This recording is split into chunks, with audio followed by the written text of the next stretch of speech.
c'est web diffusé, donc je vous demanderai s'il vous plaît, Alison, d'utiliser le microphone. Et puis, vous pouvez poser vos questions dans la langue officielle de votre choix. Alors, anglais ou français. OK, parfait. Je vous laisse le plancher. Merci.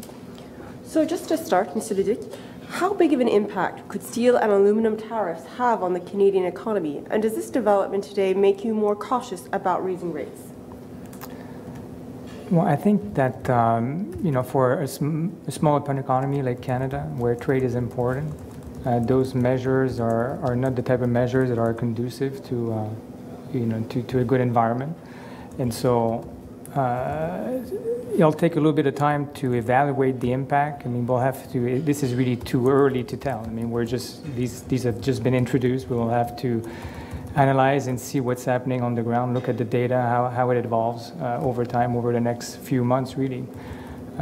This is a risk that we've highlighted in our monetary policy report in the past, the risk of protectionism and the fear of the tit-for-tat responses. And so at this point, we'll have to see how it breaks in the data, how different factors are evolving. Fair enough. So the market has taken Wednesday's statement as signaling that the bank is prepared to raise rates at its next meeting in July. Are you comfortable with that reading? What we have is we've made our decision yesterday. At this point, we'll have to see how the data evolves. I mean, I'm going to repeat this because this is what I said in the speech.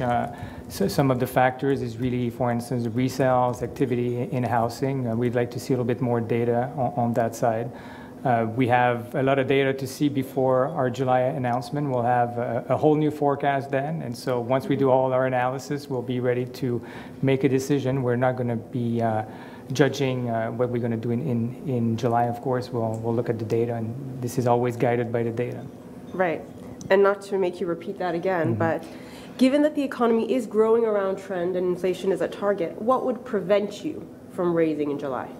I think what we are noting here is that the data has been really encouraging, and I would say that what we've seen today in terms of the national account numbers are really, again, reassuring for us, reinforcing our views that our forecasts, the economy is evolving as expected. And so I think this is all factors that are going in the right direction. In terms of what would be the factors, we're looking at different data really. Housing is clearly one of them. Mm-hmm. Fair enough. You've also said that you expect income growth to support a pickup in housing market activity and continued consumption. Is the bank less concerned about the negative impact higher interest rates could have on consumers? I think it's a little bit, we've seen many data behaving like we would expect. So we see credit growth, for instance, slowing. We were expecting some of that. I think it's still a little bit too early to tell how much the sensitivity of the economy has changed to interest rates movements. We'll see that a little bit more over time. I think that's still an issue we're looking at. We had a list of 4 issues, as you know. 2 of them I think we feel a bit more confident about. The sensitivity of the economy to higher interest rates, I think, is something we're still looking at. Okay, and just to clarify. Yeah. Can you clarify, a slowdown in housing activity, is that one reason you would not raise rates? Well, at this point, that's not what we're expecting. We're still expecting a rebound in resale activity. I think the fundamentals are there, and household income is one of the fundamentals you noted. I think is still present to support it. So, the resale activity has been weaker than expected in April, but we're still thinking that although it might be delayed a little bit, it'll come back, and the fundamentals are strong enough to maintain housing activity going forward. Okay. And just to clarify, any concerns in terms of future rate hikes and some of the less hot markets, but warm, not necessarily hot markets such as Montreal, the impact there?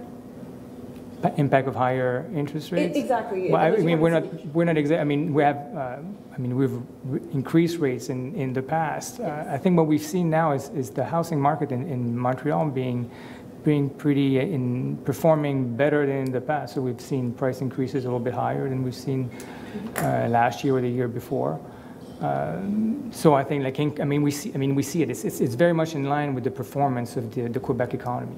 I mean, the economy is going very strong. Labor markets are extremely strong. Historical lows in terms of unemployment rates, and so that's in line with having a housing market that's very strong also. Mm-hmm. If I could just grab one more. That's what I was going to say. I think we're going to wrap it after. But, okay, that's sorry. Yeah. You mentioned in your speech uncertainty has to be managed. Mm-hmm.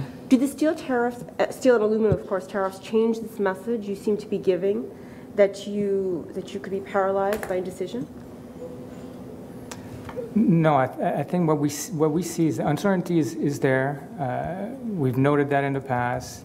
This continues. This maybe reaffirms that it's not only uncertainty, like the risk can be realized, and so we're seeing some of that right now. I think we're operating in this environment, and although it's uncertain, I think we'll do what's right, given the data. And so, if the economy warrants a rate increase, we will take that into account.